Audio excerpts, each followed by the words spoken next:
हाँ जी बेटा, अज आपां हाशम शाह बारे पढ़ांगे। ठीक है, हाशम शाह दी जिहड़ा जन्म है 1752 ईस्वी दे विच होया ते ओह 1821 दे विच ओह अकाल चलाण कर गए सी। ठीक है, पर इन्हां दे जन्म दे बारे कोई विद्वान कुछ कहंदे ने, कोई कुछ कहंदे ने, पक्का नहीं पता हैगा। ठीक है, भी इन्हां दा जन्म कदों होया सी। हाशम दे जीवन नाल संबंधित पंजाबी विद्वानां विच मतभेद हन। ठीक है, हाशम शाह दा जिहड़े जीवन काल है भी कदों उन्हां दा जन्म होया उहदे संबंधी की जिहड़े विद्वान ने उन्हां दे विच आपस दे विच मतभेद ने। कोई विद्वान कदों कह रहा, कोई कदों कह रहा। ठीक है, कई विद्वान उसका जीवन काल है जिहड़ा 1752 तो 1753 तो 1821 तक मनते हैं। ठीक है, भी 1752 ਦੇ ਵਿੱਚ ਉਹਨਾਂ ਦਾ ਜਨਮ ਹੋਇਆ ਤੇ 1821 ਤੱਕ ਮੰਨਦੇ ਨੇ ਵੀ 1821 ਦੇ ਵਿੱਚ ਉਹਨਾਂ ਦਾ ਦੇਹਾਂਤ ਹੋ ਗਿਆ ਸੀ। ਤੇ ਕਈ ਵਿਦਵਾਨ ਕਹਿੰਦੇ ਨੇ 1735 ਤੋਂ 1843 ਤੱਕ ਦਾ ਮੰਨਦੇ ਨੇ। ਪਰ ਫਿਰ ਵੀ ਮੰਨਿਆ ਜਾਂਦਾ ਹੈ ਕਿ ਹਾਸ਼ਮ ਸ਼ਾਹ ਮਹਾਰਾਜਾ ਰਣਜੀਤ ਸਿੰਘ ਦੇ ਕਾਲ ਦਾ ਕਿੱਸਾਕਾਰ ਹੈ। ਠੀਕ ਹੈ, ਪਰ ਫਿਰ ਵੀ ਇਹ ਮੰਨਿਆ ਜਾ ਰਿਹਾ ਜਿਹੜੇ ਹਾਸ਼ਮ ਸ਼ਾਹ ਨੇ ਉਹ ਕੀ ਨੇ, ਮਹਾਰਾਜਾ ਰਣਜੀਤ ਸਿੰਘ ਦਾ ਜਿਹੜਾ ਸਮਾਂ ਸੀਗਾ ਉਸ ਸਮੇਂ ਦੇ ਉਹ ਕਿੱਸਾਕਾਰ ਹੋਏ ਨੇ ਹਾਸ਼ਮ ਸ਼ਾਹ। ਉਸਨੇ ਸੱਸੀ ਪੁੰਨੂ, ਸੋਹਣੀ ਮਹੀਵਾਲ, ਸ਼੍ਰੀ ਫਰਿਹਾਦ ਆਦਿ ਦੇ ਕਿੱਸੇ ਲਿਖੇ। ਹਾਸ਼ਮ ਸ਼ਾਹ ਨੇ ਕਿਹੜੇ ਕਿਹੜੇ ਲਿਖੇ ਨੇ? ਸੱਸੀ ਪੁੰਨੂ, ਸੋਹਣੀ ਮਹੀਵਾਲ ਤੇ ਸ਼੍ਰੀ ਫਰਿਹਾਦ ਦੇ ਕਿੱਸੇ ਲਿਖੇ ਨੇ। ਕਿੱਸਿਆਂ ਤੋਂ ਬਿਨਾਂ ਹਾਸ਼ਮ ਨੇ ਦੋਹੜੇ ਅਤੇ ਡਿਊਡਾਂ ਵੀ ਲਿਖੀਆਂ। ਇਸ ਤੋਂ ਬਿਨਾਂ ਨੇ ਦੋਹੜੇ ਤੇ ਡਿਊਡਾਂ ਵੀ ਲਿਖੀਆਂ ਨੇ। ਠੀਕ ਹੈ, ਸੰਜਮ ਅਤੇ ਸੰਖੇਪਤਾ ਇਸ ਕਵੀ ਦਾ ਸਭ ਤੋਂ ਵੱਡਾ ਗੁਣ ਹੈ। ਸੰਜਮ ਦੇ ਨਾਲ ਇਹਨਾਂ ਨੇ ਆਪਣੇ ਕਿੱਸਿਆਂ ਦੇ ਵਿੱਚ ਕੰਮ ਕੀਤਾ ਤੇ ਸੰਖੇਪਤਾ ਦੇ ਨਾਲ ਮਤਲਬ ਕੀ ਹੈ, ਸੰਖੇਪ ਕਰਕੇ ਹਰੇਕ ਚੀਜ਼ ਨੂੰ ਲਿਖਿਆ, ਵਧਾ ਚੜਾ ਕੇ ਨਹੀਂ ਕੁਝ ਲਿਖਿਆ ਹੈਗਾ।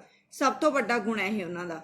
ਹਾਸ਼ਮ ਦਾ ਕਿੱਸਾ ਸੱਸੀ ਪੁੰਨੂ ਬਹੁਤ ਜ਼ਿਆਦਾ ਹਰਮਨ ਪਿਆਰਾ ਹੋਇਆ। ਠੀਕ ਹੈ, ਜਿਵੇਂ ਵਾਰਿਸ ਸ਼ਾਹ ਜੀ ਦਾ ਹੀਰ ਰਾਂਝਾ ਕਿੱਸਾ ਸਭ ਤੋਂ ਜ਼ਿਆਦਾ ਫੇਮਸ ਹੋਇਆ ਸੀ ਨਾ, ਉਸੇ ਤਰ੍ਹਾਂ ਇਹ ਜਿਹੜਾ ਹਾਸ਼ਮ ਸ਼ਾਹ ਦਾ ਕਿੱਸਾ ਸੀ ਸੱਸੀ ਪੁੰਨੂ ਬਹੁਤ ਜ਼ਿਆਦਾ ਹਰਮਨ ਪਿਆਰਾ ਹੋਇਆ ਸੀ ਲੋਕਾਂ ਦੇ ਵਿੱਚ। ਠੀਕ ਹੈ, ਹੁਣ ਸਭ ਤੋਂ ਪਹਿਲਾਂ ਬੇਟਾ ਆਪਾਂ ਪੜ੍ਹਦੇ ਹਾਂ ਕਿੱਸਾ ਸੱਸੀ ਪੁੰਨੂ। ਠੀਕ ਹੈ, ਤੁਰਸਾਂ ਮੂਲ ਨਾ ਮੁਰਸਾਂ ਰਾਹੋਂ ਜਾਨ ਤਲੀਪੁਰ ਧਰਸਾਂ ਜਬ ਲਗ ਸਾਸ ਨਿਰਾਸ ਨਾ ਹੋਵਾਂ ਮਰਨੋਂ ਮੂਲ ਨਾ ਡਰਸਾਂ। ਠੀਕ ਹੈ, ਤੁਰਸਾਂ ਕੀ ਹੁੰਦਾ ਇਹਦੇ ਵਿੱਚ?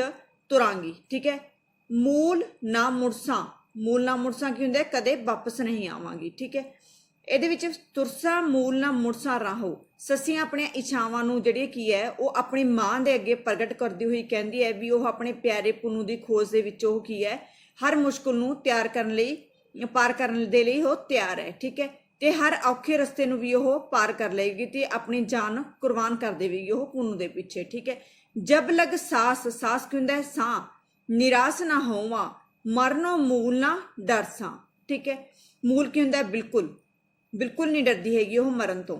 ਫਿਰ ਉਸ ਤੋਂ ਬਾਅਦ ਕਹਿੰਦੇ ਨੇ ਮਾਂ ਉਹਨੂੰ ਪਰ ਉਹ ਆਪਣੀ ਮਾਂ ਦੀ ਨਸੀਹਤ ਨੂੰ ਨਹੀਂ ਮੰਨਦੀ ਹੈਗੀ। ਠੀਕ ਹੈ, ਉਹ ਕਹਿੰਦੀ ਹੈ ਵੀ ਆਪਣੇ ਫੈਸਲੇ ਤੋਂ ਹੁਣ ਉਹ ਪਿੱਛੇ ਨਹੀਂ ਹਟੂਗੀ। ਜਦੋਂ ਤੱਕ ਕਹਿੰਦੀ ਮੇਰੇ ਸਾਹ ਸਰੀਰ ਦੇ ਵਿੱਚ ਸਾਹ ਚੱਲਦੇ ਰਹਿਣਗੇ ਉਦੋਂ ਤੱਕ ਉਹ ਮੌਤ ਦੇ ਡਰ ਤੋਂ ਬਿਨਾਂ ਉਹ ਆਪਣੇ ਪਿਆਰੇ ਨੂੰ ਹਾਸਲ ਕਰਨ ਦੇ ਲਈ ਪੂਰੀ ਕੋਸ਼ਿਸ਼ ਕਰੇਗੀ। ਜੇ ਰੱਬ ਕੂਕ, ਕੂਕ ਹੁੰਦੇ ਅਰਜੋਈ, ਸੱਸੀ ਦੀ ਸੁਣਸੀ ਜਾਏ ਮਿਲਾਂ ਪੱਗ ਕੀ ਹੁੰਦਾ? ਪੈਰ ਪਰਸਾਂ। ਹਾਸ਼ਮ ਨਹੀਂ ਸ਼ਹੀਦ ਹੋ ਵੈਸਾਂ ਥਲ ਮਾਰੂ ਵਿੱਚ ਮਰਸਾਂ। ਠੀਕ ਹੈ, ਫਿਰ ਉਸ ਤੋਂ ਬਾਅਦ ਕਹਿੰਦੇ ਜੇਕਰ ਉਸੇ ਕਹਿੰਦੇ ਵੀ ਜੇਕਰ ਉਸਦੇ ਸੱਚੇ ਰੱਬ ਨੇ ਉਸਦੀ ਅਰਜ਼ੋਈ ਜਾਂ ਉਸਦੀ ਪੁਕਾਰ ਨੂੰ ਸੁਣ ਲਿਆ ਤਾਂ ਕੀ ਹੈ, ਉਹ ਨਿਸ਼ਚਿਤ ਰੂਪ ਵਿੱਚ ਉਹ ਆਪਣੇ ਪ੍ਰੇਮੀ ਨੂੰ ਕੀ ਹੈ, ਪੁੰਨੂ ਨੂੰ ਉਹ ਪਾ ਲਏਗੀ। ਠੀਕ ਹੈ, ਪਰ ਉਹ ਪਿੱਛੇ ਨਹੀਂ ਮੁੜੇਗੀ। ਤੇ ਨਾਲ ਹੀ ਅਜਿਹਾ ਜੇਕਰ ਅਜਿਹਾ ਨਾ ਹੋਇਆ ਤਾਂ ਉਹ ਤੁਰਦੇ ਹੋਏ ਮਾਰੂਥਲਾਂ ਦੇ ਵਿੱਚ ਆਪਣੀ ਜਾਨ ਦੇ ਕੇ ਉਹ ਸ਼ਹੀਦ ਹੋ ਜਾਵੇਗੀ। ਅਤੇ ਕਹਿੰਦੀ ਹੈ ਵੀ ਉਹ ਵੈਸੇ ਵੀ ਉਹ ਕੀ ਹੈ, ਪੁੰਨੂ ਤੋਂ ਬਿਨਾਂ ਉਸਦਾ ਜਿਉਣਾ ਜਿਹੜਾ ਉਹ ਕਿਸੇ ਅਰਥ ਦਾ ਨਹੀਂ ਹੈਗਾ। ਫੜਿਆ ਪੰਧ, ਪੰਧ ਕੀ ਹੁੰਦਾ? ਰਸਤਾ। ਹੋਈ ਤਦ ਪਾਂਧਣ, ਪਾਂਧਣ ਕੀ ਹੁੰਦਾ? ਰਾਹੀ। ਠੀਕ ਹੈ, ਟੁੱਟ ਗਈ ਡੋਰ ਪਤੰਗੋਂ ਸੱਸੀ ਉਹ ਨਾ ਧਰਦੀ ਆਹੀ ਭੂਈ, ਭੂਈ ਕੀ ਹੁੰਦਾ? ਜ਼ਮੀਨ, ਪਰ ਪੈਰ ਪਲੰਗੋ, ਪਲੰਗੋ ਮਤਲਬ ਬਿਸਤਰ ਤੋਂ, ਬੈੱਡ ਤੋਂ। ਠੀਕ ਹੈ, ਸੱਸੀ ਨੇ ਆਪਣੇ ਪਿਆਰੇ ਨੂੰ ਮਿਲਣ ਦੇ ਲਈ ਕੀ ਹੈ, ਮਾਰੂਥਲ ਦਾ ਰਾਹ ਫੜ ਲਿਆ ਉਹਨੇ। ਉਸਦੀ ਹਾਲਤ ਇਵੇਂ ਹੋ ਗਈ ਸੀ ਜਿਵੇਂ ਕਿ ਇੱਕ ਡੋਰ ਤੋਂ, ਪਤੰਗ ਤੋਂ ਜਿਹੜੀ ਕੀ ਹੈ ਡੋਰ ਟੁੱਟ ਜਾਂਦੀ ਹੈ। ਠੀਕ ਹੈ, ਉਹ ਫਿਰ ਜਦੋਂ ਪਤੰਗ ਤੋਂ ਡੋਰ ਟੁੱਟ ਜਾਂਦੀ ਉਹ ਪਤਾ ਨਹੀਂ ਲੱਗਦਾ ਫਿਰ ਪਤੰਗ ਕਿੱਥੇ ਡਿੱਗੂਗਾ। ਇਸੇ ਤਰ੍ਹਾਂ ਸੱਸੀ ਕਹਿੰਦੇ ਵੀ ਮੈਨੂੰ ਨਹੀਂ ਪਤਾ ਹੈਗਾ ਵੀ ਮੇਰਾ ਜਿਹੜਾ ਅੰਤ ਹੈ ਉਹ ਕਿੱਥੇ ਕਿੱਥੇ ਹੋਊਗਾ, ਮੈਂ ਕਿੱਥੇ ਤੱਕ ਪਹੁੰਚੂਗੀ। ਠੀਕ ਹੈ, ਪਰ ਜਿਹੜੀ ਕੀ ਹੈ ਸੱਸੀ ਉਹ ਨਾ ਧਰਦੀ ਆਹੀ, ਜਿਹੜੀ ਸੱਸੀ ਕੀ ਹੈ ਉਹ ਜਿਹੜੀ ਆਪਣੀ ਜ਼ਮੀਨ ਤੇ ਕਦੇ ਪੈਰ ਨਹੀਂ ਰੱਖਦੀ ਸੀ, ਪਲੰਗ ਤੋਂ ਆਪਣੇ ਬਿਸਤਰ ਤੋਂ ਕਦੇ ਉਤਰਦੀ ਨਹੀਂ ਸੀ, ਆਪਣੇ ਸ਼ਾਹੀ ਠਾਠ ਬਾਠ ਦੇ ਨਾਲ ਰਹਿੰਦੀ ਸੀਗੀ, ਉਹ ਅੱਜ ਕੀ ਹੈ ਆਪਣੇ ਪਿਆਰ ਦੀ ਭਾਲ ਦੇ ਵਿੱਚ ਕੀ ਹੈ ਤਪਦੀ ਰੇਤ ਦੇ ਵਿੱਚ ਤਪਦੀ ਰੇਤ ਨੂੰ ਪਾਰ ਕਰਨ ਦੇ ਲਈ ਵੀ ਉਹ ਤਿਆਰ ਹੈ। ਠੀਕ ਹੈ, ਦਿਲ ਤੋਂ ਖੌਫ ਉਤਾਰ ਸਿਧਾਈ, ਦਿਲ ਤੋਂ ਆਪਣੇ ਖੌਫ ਡਰ ਉਤਾਰ ਲਿਆ ਉਹਨੇ। ਠੀਕ ਹੈ, ਫਿਰ ਉਸ ਤੋਂ ਬਾਅਦ ਵਾਂਗੂ ਸ਼ੇਰ ਪਲੰਗੋਂ, ਪਲੰਗੋ ਬੇਟਾ ਹੁੰਦਾ ਚਿੱਤਾ। ਠੀਕ ਹੈ, ਇਹ ਜਿਹੜਾ ਪਲੰਘੋ ਹੈ ਇਹ ਤਾਂ ਬੈੱਡ ਜਾਂ ਬਿਸਤਰ ਹੋ ਗਿਆ, ਇਹ ਪਲੰਘੋ ਇੱਥੇ ਪਿੱਛੇ ਗੱਗਾ ਪਾਇਆ ਹੋਇਆ, ਠੀਕ ਹੈ, ਤਾਂ ਇਹ ਚਿੱਤਾ ਕਿਹਾ ਗਿਆ।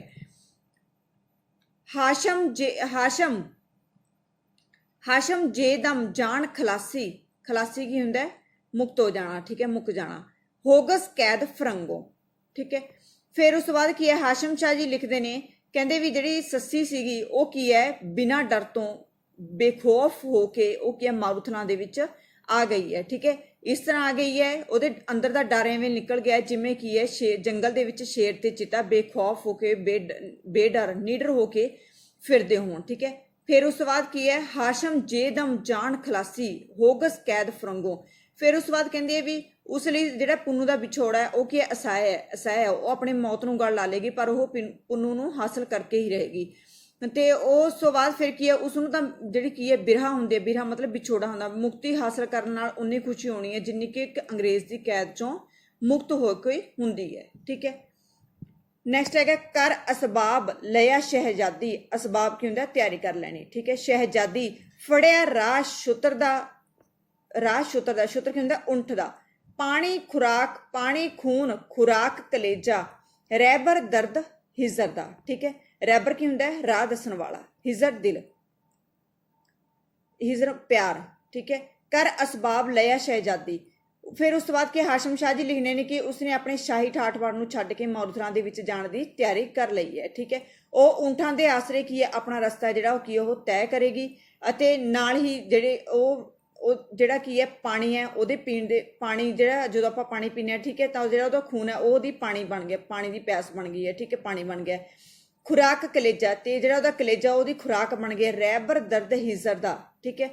ਤੇ ਉਸ ਤੋਂ ਬਾਅਦ ਕੀ ਹੈ, ਫਿਰ ਜਿਹੜਾ ਉਹਦੀ ਖਾਣ ਲਈ ਸਿਰਫ ਆਪਣਾ ਹੀ ਕਲੇਜਾ ਹੈ। ਮਾਰੂਥਲਾਂ ਵਿੱਚ ਉਸਨੇ ਕੀ ਹੈ ਰਾਹ ਦਰਸਾਉਣ ਵਾਲਾ ਜੇਕਰ ਉਸਨੂੰ ਕੋਈ ਸੀ ਤਾਂ ਉਹ ਕੀ ਸੀਗੀ, ਉਸਦਾ ਪਿਆਰ ਸੀਗਾ। ਗਲ ਵਿੱਚ ਵਾਲ, ਅੱਖੀਂ ਵਿੱਚ ਸੁਰਖੀ, ਸੋਜ ਜਨੂਨ ਕਹਿਰ ਦਾ, ਹਾਸ਼ਮ ਵੇਖ ਹਵਾਲ ਕਲੇਜਾ। ਹਵਾਲ ਕੀ ਹੁੰਦਾ, ਹਾਲਤ।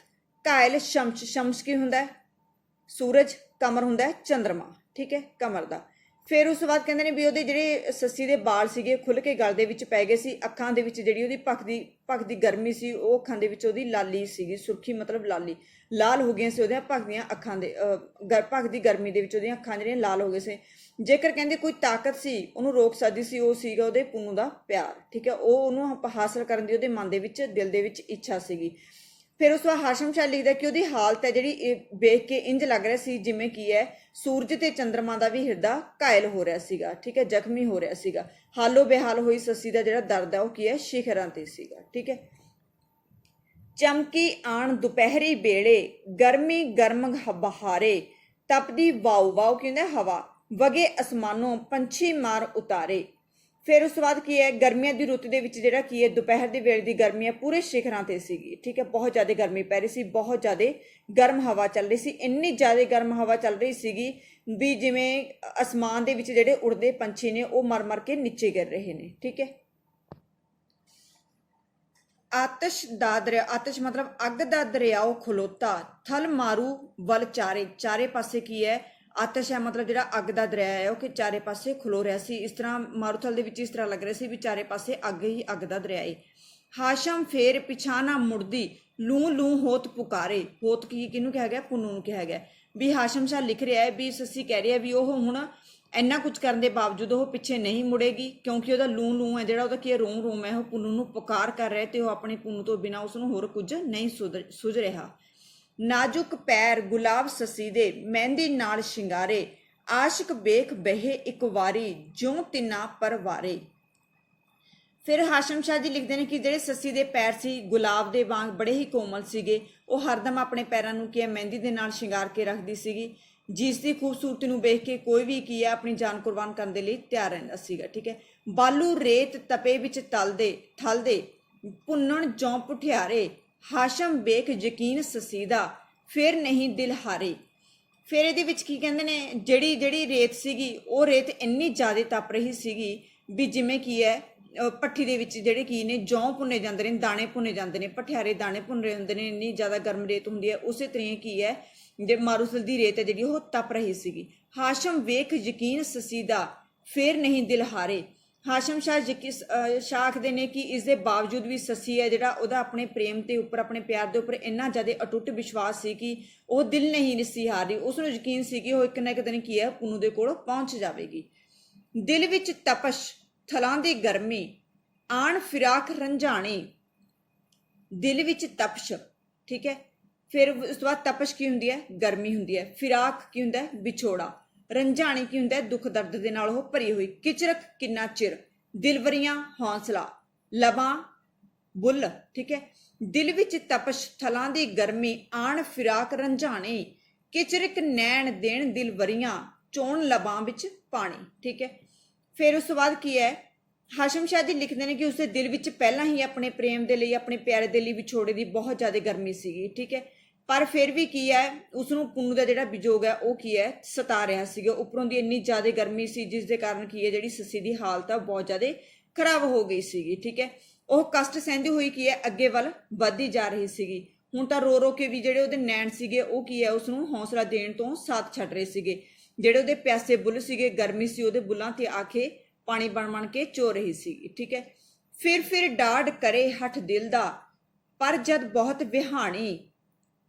ਵਿਹਾਣੀ ਕੀ ਹੁੰਦਾ? ਅੱਤ ਹੋ ਜਾਣੀ, ਮਤਲਬ ਹੁਣ ਬਿਲਕੁਲ ਬੇਵਸ ਹੋ ਜਾਣੀ। ਹਾਸ਼ਮ ਯਾਦ ਭੰਬੋਰ ਪਿਓ। ਭੰਬੋਰ ਕੀ ਸੀ? ਸੱਸੀ ਦਾ ਜਿਹੜਾ ਸ਼ਹਿਰ ਸੀ ਜਿੱਥੋਂ ਦੀ ਸ਼ਹਿਜ਼ਾਦੀ ਸੀ ਉਹ। ਟੁੱਟ ਗਿਆ ਮਾਣ ਨਿਮਾਣੀ, ਠੀਕ ਹੈ। ਫਿਰ ਉਸ ਤੋਂ ਬਾਅਦ ਕਹਿੰਦੇ ਨੇ ਹਾਸ਼ਮ ਸ਼ਾਹ ਲਿਖਦੇ ਨੇ ਕਿ ਦਿਲ ਵਿੱਚ ਬਾਰ-ਬਾਰ ਉਸਨੂੰ ਆਪਣੇ ਪਿਆਰੇ ਨੂੰ ਮਿਲਣ ਦੀ ਇੱਛਾ ਜਿਹੜੀ ਉਹ ਕੀ ਜਾਗ ਰਹੀ ਸੀ, ਪਰ ਫਿਰ ਵੀ ਉਹ ਕੀ ਹੈ ਹਿੰਮਤ ਕਰਕੇ ਉਹ ਤੁਰਦੀ ਜਾ ਰਹੀ ਸੀ। ਜਦੋਂ ਉਹਦੇ ਦੁੱਖਾਂ ਦੀ ਬਿਲਕੁਲ ਹੱਦ ਹੋ ਗਈ, ਠੀਕ ਹੈ, ਉਹ ਬਿਲਕੁਲ ਸਹਿਣ ਤੋਂ ਬਾਹਰ, ਬਿਲਕੁਲ ਉਹ ਤੋਂ ਸਹਿਣ ਨਹੀਂ ਹੋਇਆ ਜਾ ਰਹੀ ਸੀਗਾ, ਠੀਕ ਹੈ। ਤਾਂ ਉਸ ਤੋਂ ਬਾਅਦ ਕੀ ਹੈ ਉਹਨੂੰ ਹਾਸ਼ਮ ਸ਼ਾਹ ਲਿਖਦੇ ਨੇ ਕਿ ਉਹਨੂੰ ਆਪਣਾ ਸ਼ਹਿਰ ਹੈ ਜਿਹੜਾ ਭੰਬੋਰ ਸ਼ਹਿਰ ਯਾਦ ਆ ਗਿਆ ਜਿੱਥੋਂ ਦੀ ਉਹ ਸ਼ਹਿਜ਼ਾਦੀ ਸੀਗੀ, ਠੀਕ ਹੈ। ਤੇ ਉਸਨੂੰ ਹੁਣ ਉਹ ਕੁਝ ਵੀ ਨਹੀਂ ਕਰ ਸਕਦੀ ਸੀ। ਉਹ ਬੜੇ ਮਾਣ ਦੇ ਨਾਲ ਆਪਣੇ ਪੁੰਨੂ ਦੇ ਲਈ, ਆਪਣੇ ਪਿਆਰ ਦੀ ਖੋਜ ਦੇ ਲਈ ਨਿਕਲੀ ਸੀ ਆਪਣੇ ਸ਼ਹਿਰ ਤੋਂ। ਹੁਣ ਉਸਦਾ ਮਾਣ ਉਸਦਾ ਜਿਹੜਾ ਕੀ ਸੀ ਉਹ ਟੁੱਟਦਾ ਉਹਨੂੰ ਪ੍ਰਤੀਤ ਹੋ ਰਿਹਾ ਸੀਗਾ। ਜੇ ਜਾਣਾ ਛੱਡ ਜਾਣ ਸੁੱਤੀ ਨੂੰ, ਇੱਕ ਪਲ ਪਲਕ ਨਾ ਚਮਕਾਂ, ਗਰਦ ਹੋਈ ਵਿੱਚ ਗਰਦ ਦਲਾਂ ਦੀ, ਵਾਂਗ ਜਵਾਹਰ ਦਮਕਾਂ। ਕਹਿੰਦੇ ਵੀ ਜੇਕਰ ਉਹਨੂੰ ਪਤਾ ਹੁੰਦਾ ਵੀ ਰਾਤ ਨੂੰ ਉਸਨੂੰ ਪੁੰਨੂ ਹੈ ਜਿਹੜਾ ਉਹ ਕਿ ਸੁੱਤੀ ਪਈ ਨੂੰ ਛੱਡ ਕੇ ਚਲਾ ਜਾਵੇਗਾ ਤਾਂ ਉਹ ਸਾਰੀ ਰਾਤ ਉਹ ਜਾਗ ਕੇ ਕੱਢ ਲੈਂਦੀ। ਉਹ ਇੱਕ ਪਲ ਵੀ ਆਪਣੀ ਪਲਕ ਨਾ ਝਪਕਾਉਂਦੀ, ਇੱਕ ਪਲ ਵੀ ਉਹ ਸੌਂਦੀ ਨਾ। ਉਹ ਥਲਾਂ ਦੇ ਵਿੱਚ, ਰੇਤ ਦੇ ਵਿੱਚ ਕੀ ਹੈ ਧੂੜ ਅਤੇ ਮਿੱਟੀ ਦੇ ਵਿੱਚ ਹੋਣ ਦੀ ਜਿਹੜੀ ਗਰਦ ਸੀਗੀ, ਠੀਕ ਹੈ, ਉਹ ਉਹਦੇ ਵਿੱਚ ਵੀ ਉਹ ਪੁੰਨੂ ਨੂੰ ਮਿਲਣ ਦੇ ਲਈ ਤਿਆਰ ਸੀਗੀ, ਪੁੰਨੂ ਦੇ ਕੋਲ ਜਾਣ ਦੇ ਲਈ ਤਿਆਰ ਸੀ। ਉਹ ਇਸ ਰੇਤ ਵਿੱਚ ਜਵਾਹਰ ਵਾਂਗ ਚਮਕ ਰਹੀ ਸੀ, ਠੀਕ ਹੈ। ਜਲ ਵਾਂਗਰ ਰਲ ਦੇਣ ਦਿਖਾਲੀ, ਥਲ ਮਾਰੂ ਦੀਆਂ ਚਮਕਾਂ, ਹਾਸ਼ਮ ਕੌਣ ਸੱਸੀ ਬਿਨ ਵੇਖੇ ਇਸ ਇਸ਼ਕ ਦੀਆਂ ਰਮਕਾਂ, ਠੀਕ ਹੈ। ਫਿਰ ਉਸ ਤੋਂ ਬਾਅਦ ਗਰਮੀ ਦੇ ਵਿੱਚ ਮਾਰੂਥਲ ਦਾ ਜਿਹੜਾ ਮਾਰੂਥਲ ਦੀ ਜਿਹੜੀ ਰੇਤ ਸੀ ਉਹ ਵੀ ਉਹਨੂੰ ਪਾਣੀ ਦਾ ਭੁਲੇਖਾ ਪਾ ਰਹੀ ਸੀ ਵੀ ਸਾਰੇ ਕਿਤੇ ਪਾਣੀ ਹੀ ਪਾਣੀ ਹੈ, ਠੀਕ ਹੈ। ਤੇ ਸੱਸੀ ਆਪਣੇ ਸਿਦਕ ਤੇ ਕਾਇਮ ਸੀ। ਹਾਸ਼ਮ ਅਨੁਸਾਰ ਜਿਹੜਾ ਕੀ ਹੈ ਸੱਸੀ ਤੋਂ ਬਿਨਾਂ ਕੀ ਹੈ ਹੋਰ ਕੋਈ ਵੀ ਇਸ਼ਕ ਹੈ ਜਿਹੜਾ ਕੀ ਹੈ ਉਹਦੀ ਅਸਹਿ ਪੀੜਾ ਜਿਹੜੀ ਸਹਿਣ ਨਹੀਂ ਕਰ ਸਕਦਾ ਹੈਗਾ। ਸਿਰਫ ਇੱਕ ਸੱਸੀ ਸੀ ਜਿਹੜੀ ਕੀ ਹੈ ਇੰਨੀ ਜ਼ਿਆਦਾ ਆਪਣੇ ਪ੍ਰੇਮ ਦੇ ਖਾਤਰ ਕੀ ਹੈ ਉਹਨੇ ਆਪਣੀ ਜਾਨ ਕੁਰਬਾਨ ਕਰ ਦਿੱਤੀ ਤੇ ਕੀ ਹੈ ਆਪਣੇ ਪ੍ਰੇਮ ਸੰਬੰਧਾਂ ਤੇ ਉਹ ਪੂਰੀ ਕਾਇਮ ਰਹੀ, ਠੀਕ ਹੈ। ਕੁਛ ਡਿੱਗਦੀ ਕੁਛ ਢਹਿੰਦੀ, ਉੱਠਦੀ ਬਹਿੰਦੀ ਤੇ ਦਮ ਲੈਂਦੀ, ਜਿਉਂ ਕਰ ਤੋਟ ਸ਼ਰਾਬੋਂ ਆਵੇ ਫੇਰ ਉਤੇ ਵੱਲ ਵਹਿੰਦੀ, ਠੀਕ ਹੈ। ਫਿਰ ਹਾਸ਼ਮ ਸ਼ਾਹ ਜੀ ਲਿਖਦੇ ਨੇ ਕਿ ਸੱਸੀ ਦੀ ਹਾਲਤ ਹੈ ਜਿਹੜੀ ਬਹੁਤ ਜ਼ਿਆਦਾ ਖਰਾਬ ਹੋ ਗਈ ਸੀ। ਉਹ ਕੀ ਹੈ ਕਦੇ ਉਹ ਡਿੱਗ ਪੈਂਦੀ ਸੀ, ਕਦੇ ਉੱਠ ਕੇ ਬਹਿੰਦੀ ਸੀ, ਕਦੇ ਫਿਰ ਉਹ ਕੀ ਹੈ ਸਾਹ ਲੈਣ ਲੱਗ ਪੈਂਦੀ ਸੀ। ਉੱਠਦੀ ਡਿੱਗਦੀ ਢਹਿੰਦੀ ਉਹ ਐਵੇਂ ਜਾ ਰਹੀ ਸੀ ਜਿਉਂ ਕਰ ਤੋੜ ਸ਼ਰਾਬੋਂ ਆਵੇ, ਜਿਵੇਂ ਇੱਕ ਸ਼ਰਾਬੀ ਆਦਮੀ ਨੂੰ ਸ਼ਰਾਬ ਦੀ ਤੋਟ ਲੱਗੀ ਹੁੰਦੀ ਹੈ। ਫਿਰ ਉਤੇ ਵੱਲ ਵਹਿੰਦੀ, ਫਿਰ ਕੀ ਹੈ ਉਹ ਉੱਠ ਕੇ ਅੱਗੇ ਵੱਲ ਵਧਣ ਲਈ ਤਿਆਰ ਹੋ ਜਾਂਦੀ ਸੀ। ਟੁੰਡੇ ਖੋਜ ਛੁੱਤਰ ਦਾ, ਛੁੱਤਰ ਮਤਲਬ ਉੱਠਦਾ, ਕਿਤ ਵੱਲ ਹਰਗਿਜ਼ ਭਾਲ ਨਾ ਪੈਂਦੀ। ਹੁਣ ਉਹ ਕਹਿ ਰਹੀ ਹੈ ਵੀ ਉਹ ਹੁਣ ਉੱਠਦੇ ਜਿਹੜੇ ਖੁਰਾਂ ਦੇ ਪੈਰਾਂ ਦੇ ਨਿਸ਼ਾਨੇ ਕਿਸ ਵੱਲ ਖੋਜੋ, ਲੱਭ ਲੱਭ ਕੇ ਥੱਕ ਗਈ ਹੈ। ਹਾਸ਼ਮ ਜਗਤ ਨਾ ਕਿਉਂ ਕਰ ਗਾਵੇ ਪ੍ਰੀਤ ਸੰਪੂਰਨ ਚੈਂਦੀ। ਹਾਸ਼ਮ ਸ਼ਾਹ ਲਿਖਦਾ ਕਿ ਉਹ ਜਿਹੇ ਸੰਪੂਰਨ ਜਿਹੜੇ ਪ੍ਰੇਮੀ ਕਿੱਸੇ ਹੁੰਦੇ ਨੇ, ਗਾਥਾਵਾਂ ਹੁੰਦੀਆਂ ਨੇ, ਉਹ ਸੰਸਾਰ ਉਹਨਾਂ ਨੂੰ ਕੀ ਹੈ ਗਾਉਂਦਾ ਰਹਿੰਦਾ ਹੈ ਤੇ ਜਿਹੜੇ ਕੀ ਹੈ ਜਿਹੜੇ ਆਪਣੇ ਪ੍ਰੇਮ ਨੂੰ ਅਖੀਰ ਤੱਕ ਤੋੜ ਨਿਭਾਉਂਦੇ ਨੇ ਤੇ ਉਹ ਪਿੱਛੇ ਨਹੀਂ ਹਟਦੇ ਹੈਗੇ। ਸਿਰ ਤਰ ਖੋਜ ਉਤੇ ਗਸ਼ ਆਈਆਂ, ਗਸ਼ ਮਤਲਬ ਬੇਹੋਸ਼ ਹੋ ਜਾਣਾ, ਮੌਤ ਸੱਸੀ ਦੀ ਆਈ, ਖੁਸ਼ ਰਹੋ ਯਾਰ ਅਸਾਂ ਤੁਧ ਕਾਰਨ, ਥਲ ਵਿੱਚ ਜਾਨ ਗਵਾਈ। ਚਲਦਿਆਂ ਚਲਦਿਆਂ ਕਿ ਜਿਹੜੀ ਕੀ ਹੈ ਸੱਸੀ ਦੀ ਹਾਲਤ ਹੈ ਜਿਹੜੀ ਕੀ ਹੈ ਉਹ ਬਹੁਤ ਜ਼ਿਆਦਾ ਖਰਾਬ ਹੋ ਜਾਂਦੀ ਹੈ। ਉਸਨੂੰ ਇੱਕ ਜਗ੍ਹਾ ਤੇ ਫਿਰ ਕੀ ਹੈ ਡਾਚੀ ਦੀਆਂ ਮਤਲਬ ਉੱਠਦੀਆਂ ਪੈਰਾਂ ਦੇ ਨਿਸ਼ਾਨ ਦਿਸ ਜਾਂਦੇ ਨੇ, ਠੀਕ ਹੈ, ਜਿਹਨੂੰ ਵੇਖ ਕੇ ਉਹ ਬਿਲਕੁਲ ਬੇਹੋਸ਼ ਹੋ ਕੇ ਉਹ ਡਿੱਗ ਪੈਂਦੀ ਹੈ। ਫਿਰ ਉਸ ਤੋਂ ਪਤਾ ਲੱਗਦਾ ਵੀ ਉਹਦੀ ਹੁਣ ਜਿਹੜੀ ਸੱਸੀ ਦੀ ਮੌਤ ਆ ਉਹਦੇ ਸਿਰ ਤੇ ਆ ਗਈ ਹੈ, ਠੀਕ ਹੈ। ਡਿੱਗਦਿਆਂ ਸਾਰੀ ਉਹਦੀ ਕੀ ਹੈ ਜਾਨ ਨਿਕਲ ਜਾਂਦੀ ਹੈ। ਉਹਨੂੰ ਐਵੇਂ ਲੱਗਦਾ ਹੈ ਵੀ ਜਿਵੇਂ ਇਹ ਉਹ ਕਹਿ ਰਹੀ ਹੋਵੇ ਪੁੰਨੂ ਹਮੇਸ਼ਾ ਖੁਸ਼ ਰਹੇ। ਖੁਸ਼ ਰਹੂੰ ਯਾਰ ਅਸਾਂ ਤੁਤਕਾਰਾਂ ਥਲ ਵਿੱਚ ਜਾਨ ਗਵਾਈ। ਉਹ ਆਪਣੇ ਪੁੰਨੂ ਨੂੰ ਕਹਿ ਰਹੀ ਹੈ ਵੀ ਤੁਸੀਂ ਖੁਸ਼ ਰਹੋ ਵੀ ਤੇਰੇ ਕਰਕੇ ਮੈਂ ਮਾਰੂਥਲ ਦੇ ਵਿੱਚ ਆਪਣੀ ਜਾਨ ਗਵਾ ਦਿੱਤੀ ਹੈ। ਡਿੱਗਦੀ ਸਾਰ ਗਿਆਨ ਦਮ ਨਿਕਲ ਤਨ ਤੋਂ ਜਾਨ ਸਿਧਾਈ। ਕਹਿੰਦੇ ਡਿੱਗਦੇ ਸਾਰ ਹੀ ਉਹਦੀ ਸਰੀਰ ਚੋਂ ਜਾਨ ਨਿਕਲ ਗਈ, ਠੀਕ ਹੈ। ਤਨ ਤੋਂ ਜਾਨ ਗਵਾਈ, ਤਾਂ ਉਹਨੇ ਕੀ ਹੈ ਆਪਣੀ ਜਿਹੜੀ ਕੀ ਹੈ ਜਾਨ ਪੁੰਨੂ ਦੇ ਪਿੱਛੇ ਹੋ ਉਸਨੇ ਆਪਣੀ ਮਾਰੂਥਲ ਦੇ ਵਿੱਚ ਜਾਨ ਗਵਾ ਦਿੱਤੀ ਹੈ। ਹਾਸ਼ਮ ਕਰ ਲੱਖ ਲੱਖ ਸ਼ੁਕਰਾਨੇ ਇਸ਼ਕ ਵੱਲੋਂ ਰਹਿ ਆਈ। ਫਿਰ ਉਸ ਤੋਂ ਬਾਅਦ ਕੀ ਹੈ ਹਾਸ਼ਮ ਸ਼ਾਮਸਾਰ ਸੱਸੀ ਰੱਬ ਦਾ ਧੰਨਵਾਦ ਕਰਦੀ ਹੋਈ ਕਹਿ ਰਹੀ ਹੈ ਵੀ ਉਹ ਆਪਣੇ ਪਿਆਰ ਦੇ ਵਿੱਚ ਪੂਰੀ ਉਤਰੀ ਹੈ, ਠੀਕ ਹੈ। ਉਸਦੀ ਇੱਜ਼ਤ ਰਹਿ ਗਈ, ਉਸਨੇ ਆਪਣੇ ਪਿਆਰ ਨੂੰ ਆਖਰੀ ਸਾਹਾਂ ਤੱਕ ਨਿਭਾਇਆ। ਇਹ ਸੀ ਬੇਟਾ ਹਾਸ਼ਮ ਸ਼ਾਹ ਦਾ ਲਿਖਿਆ ਹੋਇਆ ਕਿੱਸਾ ਸੱਸੀ ਪੁੰਨੂ।